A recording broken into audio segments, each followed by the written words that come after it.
umzamo wethu asikuzamana negazi lenyama, ukuzamana nazo izilawuli nawo amagunya azo iziphathamali, iziphathahlabathi zobumnyama malo emphakathi nayo imikhosi yomoya abakhohlakeleyo kwezasezulwini. President, nam mandikhwele kulo mbuliso kamfundisi ngoba ke sebonakele sabulisiweninji kodwa ke phansi kwalo mgomo phansi kwale mbuliso ngiyajoyina. President, ikwinto ethethwa ngokuthethwa kuthiwe ipeyiye.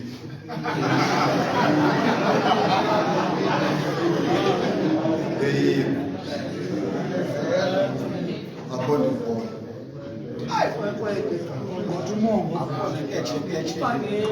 Kodwa okokoko ndimamele uzawuthi ga kusasa nje ukuba ngoku ndifikile kule convention uyaphawuleka uba ngoku ngathi siyavumelana obikhona imfazi ukhoyo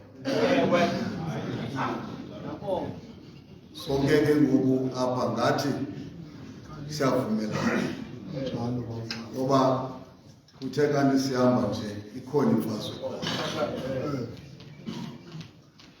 madodana umnqandezo futhi siyavumelana okokuba sonke siyachaphazeleka. Hambelele nje kule ndawo ithi mfundisi uba soyigqibile nolibele kwezisemazulwini indawo nam ke ndinayo ndikhoyo phaa ukuthi yena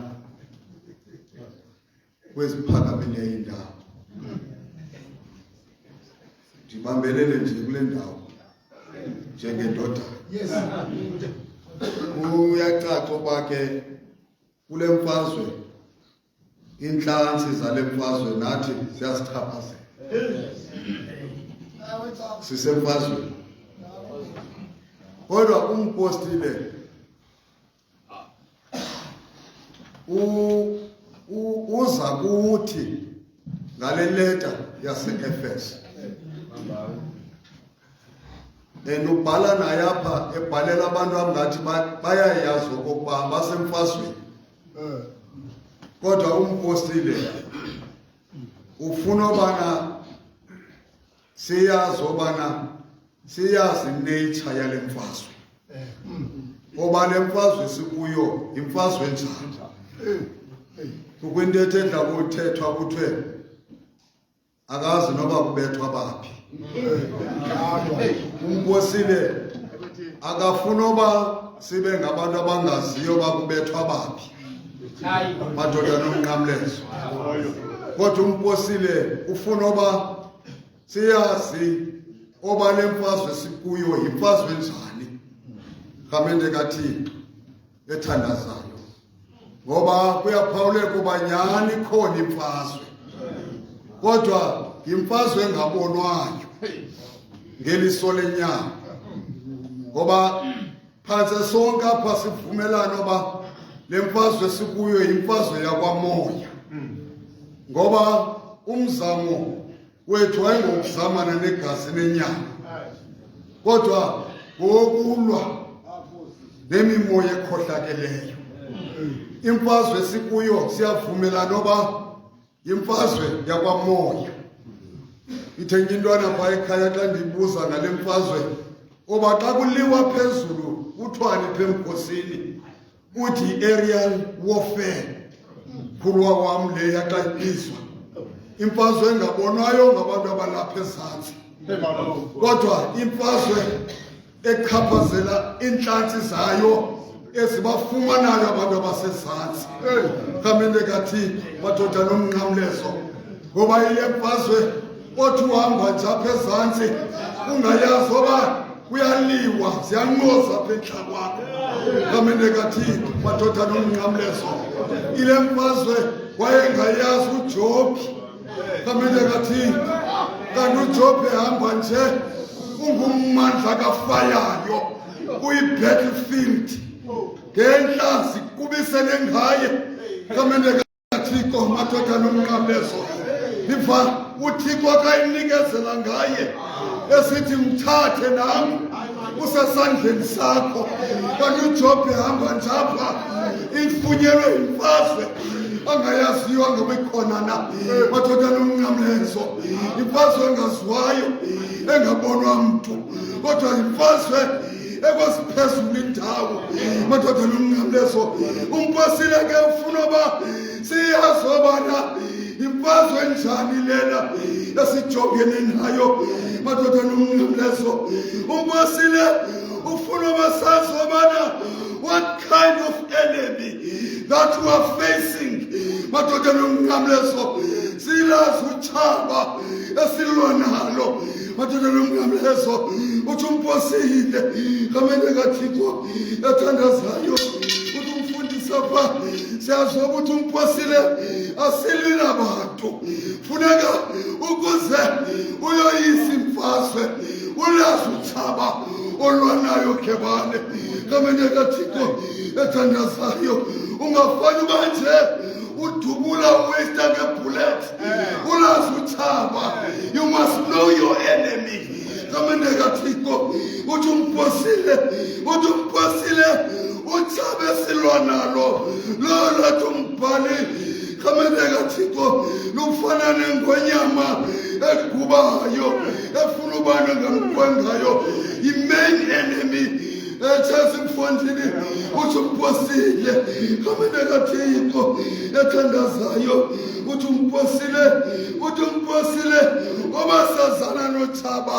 Ngamende kaThixo sizakwazi ukoyisa ngoba umgqobho wokuthi umposile akukho chansi yokubana lidrop igazi kule mfazwe. Mongameli into efunekayo uba sithi focus siyazi obana silwa nabani.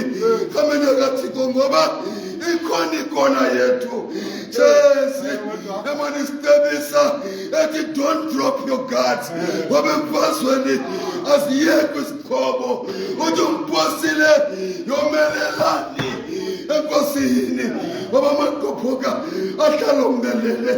Uthi umposile hayi mandiyeke nobhala wami kodwa kamente uthi umposile apha mfundisi wami nizowuyeka oba ke ngoku le mfazwe imfazwe yakwamoya ithetha ukuthi le nto funeka sizazi nezixhobo zolwa le mfazwe singasebenzisi mongameli wami izixhobo esingafanelanga imfazwe.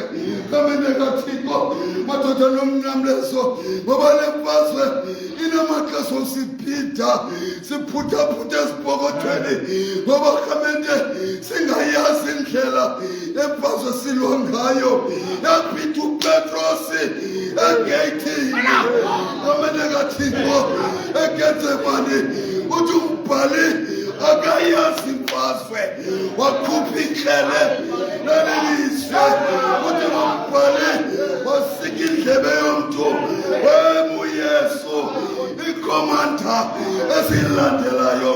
Yathi Petrosi uyiselelo khele ngoba le mfazwe lena ayiliwa ngolihlobo.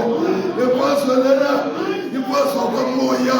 Le mfazwe lena ayifuni isiqhekeza lapha. Ngamende kaThixo ethandazayo uthi nombhali lona inafuneka ngoku siqiniseke ngayo yeyokokubana siphethe esiphi isiqheke. Hayi kumfundisi umxelele ngoba yintoni na efuneka kwelithabi. Uthi umposile uthi ikelelo moya lilizwi likaThixo. Ngamende kaThixo ethandazayo idabi lelizwe utshaba esijongene nalo lifuna ilizwi likaThixo. Ngamende kaThixo elikhomanda noyisa ngalo entlambo yabangafika utshaba kubhaliwe kwathiwa uYesu wathi kubhaliwe kwathiwa ngoba ilizwi likaThixo sisiqobo sokuloluthaba kamene kaThixo ilethu umpostile umvesithi kamene Korinte ekhandasaya sinentonga sinelizwi likaThixo sinentonga zokulungisa ezasekhohlo nezasekunene ngoba isikrweqe esifunekayo lilizwi likaThixo kodwa madoda nomncamlezo mandinikalele lento liseza koyiswa lemfazwe liseza koyiswa lemfazwe liseza koyiswa ngoba uthi umbhalo esityhilelo kamene kaThixo ngabona abantu aboyisileyo liseza koyiswa ngoba silandele ikhomanda eyoyisayo eyemayethi kamene kaThixo yomelelani ngoba niloyisile ihlabathi uthi umbhalo esityhilelo wayibona kwelihase limhlophe kamene kaThixo uthi ugama layo uthembekile unyaniswe kamene kaThixo uthi umbhalo esityhilelo ayikwelihasi idoda kamene imfazwe ngobulungisa kodwa iseza koyiswa lemfazwe ngoba ixhaba lethu eliyikhomanda livumbhalo esityhilelo esithi walibona likhahlelwe ezantsi yavelizwi lisithi kamene kaThixo ukhahlelwe phantsi umongameli wenu ngoba inguye olahlekela izizwe yile nto umfalo omkhulu esithi masimncome namvesithi isidalo esikhoyo masiguqe phambi kwakhe kamene kaThixo zibalise ngamandla ofefelo wakhe zidibane nabezulu kamene kaThixo ngoba le mfazwe lena iseza kuliwa noma imvesi asecaweni kamene